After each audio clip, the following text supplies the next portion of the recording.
Dear students, good morning. आज का हमारा टॉपिक है इम्यून सिस्टम यानी प्रतिरक्षा तंत्र। सबसे पहले देखते हैं कि इसके इंडेक्स में क्या क्या है। इंट्रोडक्शन, इसका सामान्य परिचय, सामान्य इतिहास और इम्यूनिटी कितने प्रकार की होती है। सबसे पहले हम इंट्रोडक्शन की बात करते हैं कि इम्यून सिस्टम या इम्यूनोलॉजी या प्रतिरक्षा तंत्र जो है, प्रतिरक्षा विज्ञान जो है, वो किसे कहते हैं। The term immune is derived from Latin word immunis which means prevention from disease. Immunis Latin word से बना है जिसका मतलब है रोगों से प्रतिरक्षा। एक्चुअली इम्यूनिटी या प्रतिरक्षा रोग कारक जो सूक्ष्म जीव हैं और उनसे संबंधित जो उत्पाद हैं उनके इन्फेक्शन से रेजिस्ट करने की या उनका प्रतिरोध करने की शारीरिक क्षमता को हम प्रतिरक्षा या प्रतिरक्षा तंत्र या इम्यूनिटी कहते हैं। Immunity refers to the body's ability to resist infection by pathogenic micro organism and their products. रोग कारक सूक्ष्मजीव और उनसे संबंधित उत्पादों से जो संक्रमण या रोग होता है उसका विरोध करने की शरीर की जो क्षमता है वो इम्यूनिटी कहलाती है। हिस्ट्री के बारे में कुछ हम इम्पॉर्टेंट साइंटिस्ट जिन्होंने इम्यूनोलॉजी के अंदर विशेष अपना योगदान दिया है, एक बार उन पर नज़र डालते हैं। सबसे पहले 1796 में एडवर्ड जेनर ने वैक्सीन की खोज की थी। एक्चुअली ह्यूमन के अंदर एक स्मॉल पॉक्स नाम की डिजीज़ जो कि काफ़ी फैटल या घातक डिजीज़ थी, उसको ट्रीटमेंट करने के लिए उन्होंने काउ पॉक्स जो कम फैटल या कम घातक था उसके वायरसेस बॉडी के अंदर इंजेक्ट करवाए और पाया कि जो काउ पॉक्स के वायरसेस इंजेक्ट करवाने से स्मॉल पॉक्स जो है वो ठीक होता है, रिकवर होता है। तो इस तरीके से उन्होंने वैक्सीनेशन की खोज की। And this term is still used to describe the inoculation of healthy individuals with weakened or attenuated strains of disease-causing agents to provide protection from disease. और ये टर्म अभी भी हम कई बार सुनते हैं, जैसे कि कोरोना वायरस में कि वैक्सीन कोरोना की बन गई है या बन रही है या तीसरे चरण में है या कब तक आएगी, तो हम इस शब्द को इन दिनों बहुत सुन रहे हैं। तो ये जो वैक्सीनेशन शब्द है ये एडवर्ड जेनर की देन है। उन्होंने स्मॉल पॉक्स जो कि काफ़ी फैटल डिजीज़ थी यानी घातक डिजीज़ थी, उसको ट्रीट करने के लिए उन्होंने काउ पॉक्स के जो वायरसेस हैं जो काफ़ी सिमिलर है, रिलेटेड हैं लेकिन कम घातक हैं, उनको इंजेक्ट किया था। अभी भी कई वायरसेस को ठीक करने के लिए हम उनके वीकेंड या एटीन्यूएटेड स्ट्रेन्स जो होती है यानी कमज़ोर स्ट्रेन जिनको बॉडी आसानी से ख़त्म कर सकती है, उनको हम उस डिज़ीज़ उस माइक्रो ऑर्गेनिज्म से संबंधित जो डिज़ीज़ है उसको ट्रीट करने के लिए काम में लेते हैं वैक्सीन के अंतर्गत। 19वीं सेंचुरी में रॉबर्ट कोच ने ऐसे सूक्ष्म जीवों के बारे में बताया जो रोग उत्पन्न करते हैं, शरीर में विभिन्न प्रकार के रोग उत्पन्न करते हैं। उन्हें पैथोजेंस कहा जाता है, रोग कारक या pathogens, each one responsible for a particular disease, और प्रत्येक एक विशिष्ट रोग के लिए उत्तरदायी होती है। 4 broad categories of pathogens, 4 broad categories जो रोग कारक की हैं वो कौन कौन सी हैं। वायरसेस, बैक्टीरिया, पैथोजेनिक फंजाई और कुछ कॉम्प्लेक्स यूकैरियोटिक ऑर्गेनिजम्स जिन्हें हम पैरासाइट्स कहते हैं।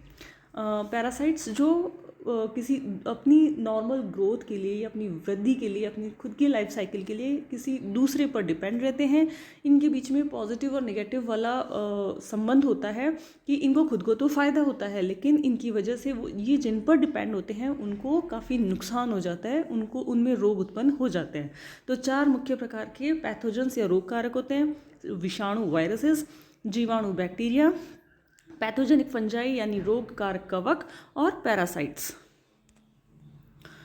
1880 लुइस पाश्चर ने चिकन्स में कॉलेरा के अगेंस्ट वैक्सीन डिस्कवर की और साथ ही साथ रेबीज़ की भी वैक्सीन उन्होंने डेवलप की।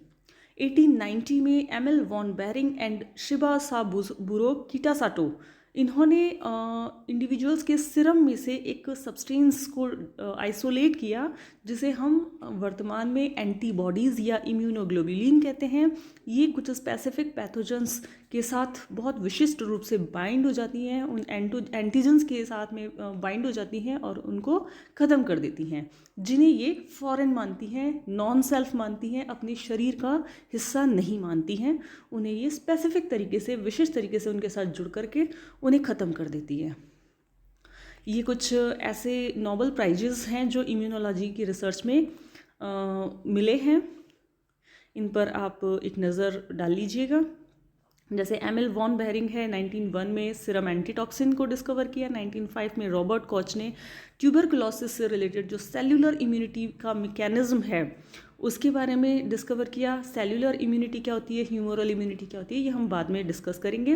1908 में मैशनिकॉफ एंड एहरलिच ने फेगोसाइटोसिस, कोशिका भक्षकाणु, किस प्रकार से कुछ विशिष्ट कोशिकाएं एंटीजन्स को का भक्षण कर लेती हैं, उसके बारे में डिस्कवर किया। 1913 में चार्ल्स रिचर्ड ने एनाफाइलेक्सिस के बारे में बताया। हम इन सभी जो टर्म्स हैं इनको आगे विस्तार से पढ़ेंगे अपने कुछ आगे के वीडियोज़ में। 1919 में जूल्स बॉर्डेट ने कॉम्प्लीमेंट मीडिएटेड बैक्टीरियोलाइसिस के बारे में बताया। 1930 में कार्ल लैंडस्टिनर ने ह्यूमन ब्लड ग्रुप्स के बारे में डिस्कवरी की। ये काफ़ी लोगों को पता भी है और ये पूछा भी जाता है। ह्यूमन की मुख्य रूप से 4 ब्लड ग्रुप होते हैं, ए, बी, ए बी एंड ओ। इसी के साथ साथ RH एंटीजन्स की बात करें तो RH एंटीजन्स के तो आधार पर 2 और ग्रुप्स आ जाते हैं, पॉजिटिव और निगेटिव। तो हम सुनते हैं ना कि किसी का ब्लड ग्रुप ए पॉजिटिव होता है, किसी का ए निगेटिव, किसी का B positive, B negative, A B positive, A B negative, या O positive, O negative. A B blood group universal donor होता है और O blood group A B blood group universal recipient होता है, सार्वत्रिक ग्राही होता है, और ओ ब्लड ग्रुप जो है वो सार्वत्रिक दाता होता है, यूनिवर्सल डोनर कहलाता है। 1984 में कॉलर और माइलस्टीन ने मोनोक्लोनल एंटीबॉडीज़ के बारे में बताया, वेरी इंपॉर्टेंट। और 1990 में डोनाल्ड थॉमस एंड जोसेफ मुरे ने ट्रांसप्लांटेशन इम्यूनोलॉजी के बारे में बताया कि किस प्रकार से जब एक अंग को एक शरीर से दूसरे शरीर में ट्रांसप्लांट किया जाता है, प्रत्यारोपित किया जाता है, तो उसमें इम्यूनोलॉजी या इम्यून सिस्टम से रिलेटेड किन किन बातों का ध्यान रखना आवश्यक है, अदरवाइज़ वो ऑर्गन भी रिजेक्ट हो जाएगा और जिसके अंदर हम ट्रांसप्लांट कर रहे हैं उसकी मृत्यु भी हो सकती है। 2002 में रॉबर्ट हॉर्विट्ज ने सेल डेथ और एपोप्टोसिस के बारे में बताया। तो ये बहुत महत्वपूर्ण कुछ डिस्कवरीज़ हैं जिन्होंने इम्यूनोलॉजी के क्षेत्र में की गई हैं और वर्तमान में इनकी काफ़ी ज़्यादा उपयोगिता है। अब बात करते हैं टाइप्स ऑफ इम्यूनिटी की। इनेट इम्यूनिटी यानी सहज प्रतिरक्षा। सहज प्रतिरक्षा एक तरीके से प्राकृतिक प्रतिरक्षा होती है। इसमें 2 टाइप होते हैं, नॉन स्पेसिफिक और स्पेसिफिक। नॉन स्पेसिफिक बिल्कुल विशिष्ट नहीं होता, बिल्कुल सामान्य होता है। ये कई प्रकार का हो सकता है, जैसे कि फिजिकल बैरियर्स या केमिकल बैरियर्स, और स्पेसिफिक इम्यूनिटी के अंदर आती है कुछ cellular barriers. Non specific immunity में जैसे फिजिकल बैरियर्स की बात करें, हम भौतिक अवरोध की बात करें या मैकेनिकल अवरोध की बात करें, तो जैसे हमारी स्किन है या म्यूकोसल एपिथेलियम है या ग्लैंडुलर एपिथेलियम है, तो ये बाहरी वातावरण से आंतरिक वातावरण के बीच में एक अवरोध उत्पन्न करती हैं और बाहर पाए जाने वाले विभिन्न प्रकार के लाखों करोड़ों जो सूक्ष्म जीव हैं, जो रोग कारक हैं, उनको शरीर के अंदर प्रवेश करने के लिए फर्स्ट लाइन ऑफ डिफेंस हैं। पहला जो अवरोध है वो यहीं स्टार्ट हो जाता है, यहाँ से जो बाहर के वायरसेस या बैक्टीरिया, जो भी रोग कारक सूक्ष्म जीव हैं, वो शरीर के अंदर प्रवेश नहीं कर सकते। इनको हम फिजिकल बैरियर्स, जैसे कि स्किन है, म्यूकोसल एपिथेलियम है, ग्लैंडुलर एपिथेलियम है। केमिकल बैरियर की बात करें तो कुछ केमिकल्स, जैसे एंटी माइक्रोबियल या एंटी बैक्टीरियल कुछ केमिकल्स हैं, या फिर कुछ एंजाइम्स जैसे कि लाइसोजाइम है, या फिर एसिडिक पीएच वाला जैसे गैस्ट्रिक एसिड है, तो इसका पीएच इतना लो होता है कि उस पर कोई वायरसेस या कोई बैक्टीरिया ग्रो नहीं कर सकते और वो स्वतः ही मर जाते हैं। तो ये केमिकल बैरियर हैं, रासायनिक अवरोध है। तो ये बिल्कुल नॉन स्पेसिफिक है। इसका मतलब ये सभी प्रकार के, हर प्रकार के वायरसेस या बैक्टीरिया के लिए ये एक ही तरीके से इनकी क्रियाविधि सेम होती है, एक ही तरीके से उन पर रिएक्ट करते हैं। ये नहीं देखते कि कौन सा वायरस आ रहा है, कौन सा बैक्टीरिया आ रहा है, सबके लिए समान तरीके से अपनी क्रियाविधि दिखाते हैं। स्पेसिफिक इम्यूनिटी ये वैसे स्पेसिफिक है कि इसमें सेल्यूलर बैरियर्स होते हैं, जैसे कि कुछ कोशिकाएं होती हैं जो कोशिका भक्षण के थ्रू बाहर आने वाले जो भी बैक्टीरिया वायरसेस हैं उनको मारने का कार्य करती है। इसे हम सेकंड लाइन ऑफ डिफेंस भी कह सकते हैं, जैसे कि मैक्रोफेजेस हैं, नेचुरल किलर सेल्स हैं, मोनोसाइट्स हैं, ये कुछ डेंड्राइटिक सेल्स हैं, ये कुछ कोशिकाएं हैं जो सेल्यूलर मैकेनिज्म के द्वारा सेल्यूलर बैरियर कहलाती हैं और उनको फैगोसाइटोसिस के द्वारा बाहर आने वाले जो रोग कारक हैं उनको ख़त्म करती हैं। फिर आता है एक्वायर्ड इम्यूनिटी, इसे हम अडेप्टिव इम्यूनिटी भी कहते हैं, यानी उपार्जित प्रतिरक्षा। उपार्जित प्रतिरक्षा दो प्रकार की होती है, सक्रिय उपार्जित प्रतिरक्षा और पैसिव यानी निष्क्रिय उपार्जित प्रतिरक्षा।